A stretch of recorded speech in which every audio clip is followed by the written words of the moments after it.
Hey everyone, Thordan Smash here, and today we're going to be talking about Apex Legends in Season 25. It's been about 5-6 years since the game released, and it's been doing a lot of good things lately. However, there's also been some things that they need to go ahead and tweak, especially for the player base to be fully content, and that they're kind of missing the mark on. So we're going to go over all that today. We're also going to go ahead and give out a Wattson Prestige skin. All you got to do is like, comment, subscribe. You guys know the drill, but without further ado, let's jump into today's topic. So let's face it, Apex Legends is probably never gonna die because most hero shooters aren't designed with strategy in mind. They're designed around spectacle, loud abilities, colorful explosions, and voice lines that sound like someone got stuck at a 2012 anime convention, ooh woo. But then there is Apex Legends, a battle royale that just not asks how good is your aim, but how well do you understand spatial control, recon timing, and team role synergy in fluid, non-linear combat loop. And if you're like, what the hell does that even mean, Thordan? Well, basically, if you go on YouTube and search up any coaching guide, they'll break it down, and it's one of the reasons why, well, coaching in Apex Legends is so vital compared to other FPS games. It's basically just that kind of game. So let's go ahead and start with the elephant in the room, or, well,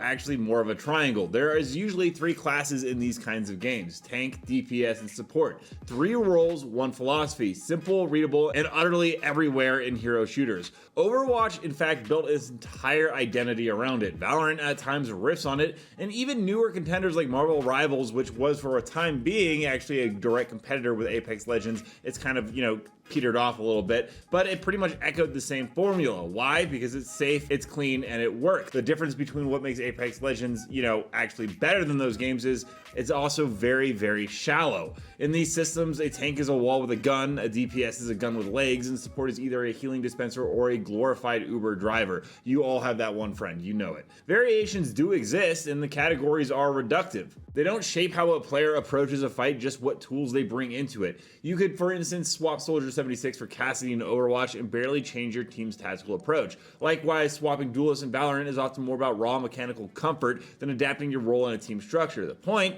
most hero shooters don't really care about role depth, they care about role representation. It's a checkbox on the character select screen. Apex, on the other hand, said, what if these roles meant something beyond health bars and cooldowns, which is why it has been so successful and why it will probably never peter off or die completely. Because when Apex launched, it did actually flirt with the same structure. It had offensive, defensive, recon, and support. It was fine, functional, however, it didn't have a whole lot of depth. But then came a rework or a rewrite. It did introduce the 5-role framework, which is now Assault, Skirmisher, Recon, Controller, and Support. And they aren't just labels, they're philosophies on how you actually play the game, each one tied to a tactical decision making map flow in the game's loot economy. We can go ahead and go through each one of them. You guys are probably very aware of this. You have your Assault Legends, your frontliners, Fuse, Maggie, Revenant. It's literally, as the name implies, Assault, but more than just high damage, Assault controls combat pacing. They pressure, disrupt, and punish teams with superior zone entry tools. Their bonus, access to hidden weapon bins. It's not just utility, it's weapon economy edge, reinforcing their frontline presence. Then you have Skirmishers, Wraith, Horizon, Pathfinder,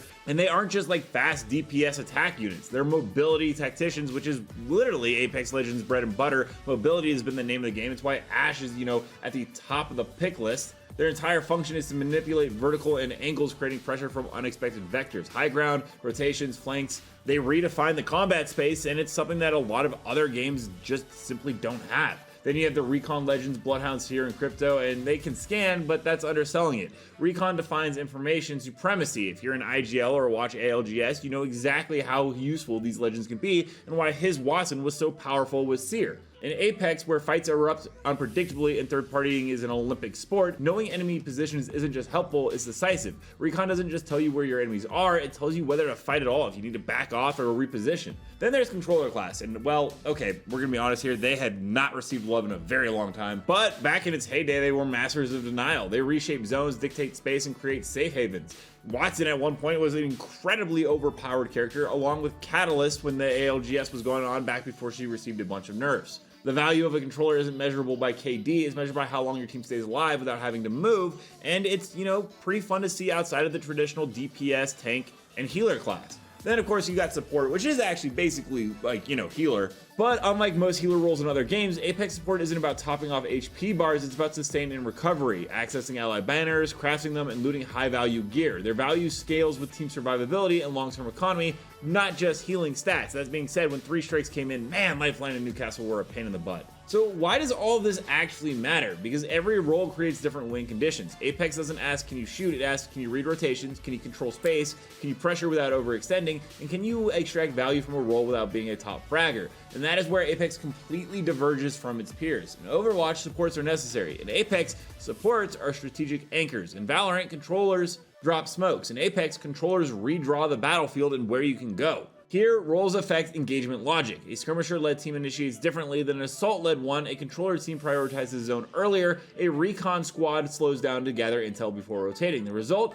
Apex actually offers fluid tactical identities instead of rigid class counters. There's no really true rock, paper, scissors dynamic. There's positional theory. Role is a verb, not just a noun. And the depth makes Apex Legends less like a hero shooter and more like a hybrid of an RTS style decision tree and tactical shooters wrapped in the skin of a fast-paced BR, which at the time just simply wasn't available to the masses. It's a game of information flow, timing, and execution where player choice extends beyond their favorite skin or heirloom. That being said, can we please get Legend-specific heirlooms back? Come on, Apex. But the system also does struggle. It isn't perfect. Role identity is often uneven. Support and controller roles still feel less impactful in solo queue or pub matches. Without team synergy, these roles lose value. They're too context dependent, and Respawn hasn't given enough tools to make them satisfying when coordination is low. Meta picks also undermine that diversity. Despite divisive roles, certain legends dominate all roles. Right now, you have the Alter, Ashe. I mean, it's just everywhere in every single game. You see the season and his Watson and them have talked about it. There's just 3 legends that are picked, and it kind of, ruins the whole idea and premise of what the game was designing when they introduced 5 different classes. There's also no role-based progression, which is something that I need Apex to do very, very soon. Players aren't rewarded for mastering a role, only for winning and fragging.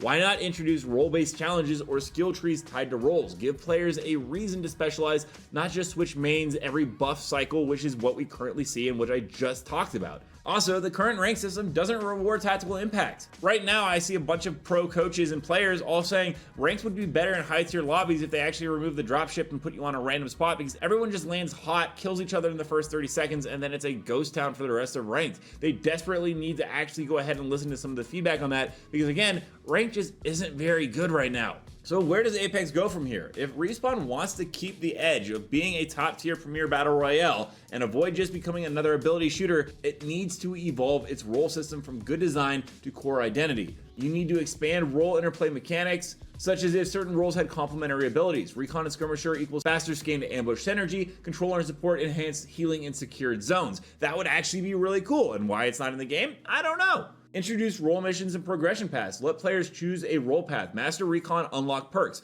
Master Controller, get a new passive variant. Build engagement around role identity, not cosmetics. That being said, it's a game owned by EA, so maybe that'll never happen. Map design that also honors all roles. Design POIs with different roles in mind. We'll go ahead and actually made some pretty cool with Legends tied in the past, but man, it has been so long since we got a town takeover, and we just needed something that is, making the map kind of a character in of itself, and create Legend Roles 2.0. Allow players to toggle subclass variants within a role. A Recon Trapper versus a Recon Scanner. It would deepen both choice and strategy, more flexibility, not more chaos. I know this is a little bit different than my normal videos. This was just me breaking down on why I think Apex Legends is a top tier game still, why its player base will never fully die off, and why it remains a consistent pick for a lot of FPS fans. That being said, there's still a lot of room for improvement that I just went over, and maybe you disagree, but it's what I personally think, and I'm interested to hear if you guys have similar ideas. Let me know down below, what are your guys' thoughts on how Apex Legends manages to go ahead and do the meta compared to other popular battle royales or hero shooters?